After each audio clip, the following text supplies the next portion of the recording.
มีเลขบอกผ้าดำ70 90ไป200 70 90ไป200เด้อ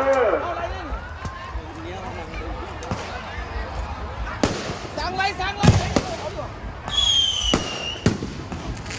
มือดังหัวไฟไอ้ได้ชีทองนี่จะได้ไอ้น้องมาเป็นเจ้าผ่านนครสวยงามมากๆเพิ่งเอาบุญกันที่น้ำได้เอาโมดีละสวยงาม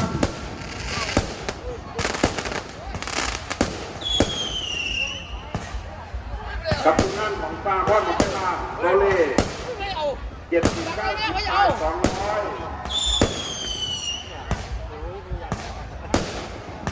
นี่คนอย่าง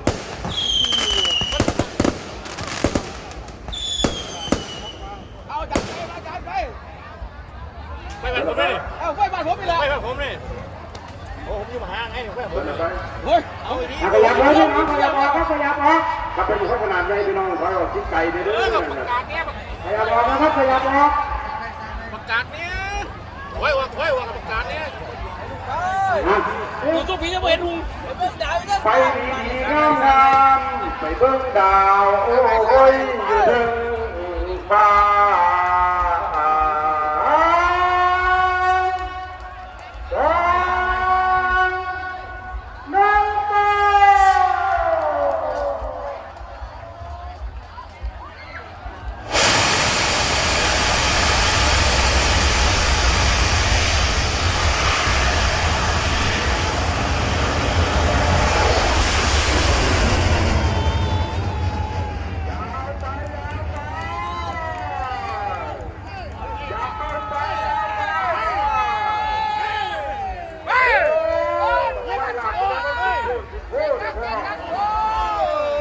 การเดินทางดีมาก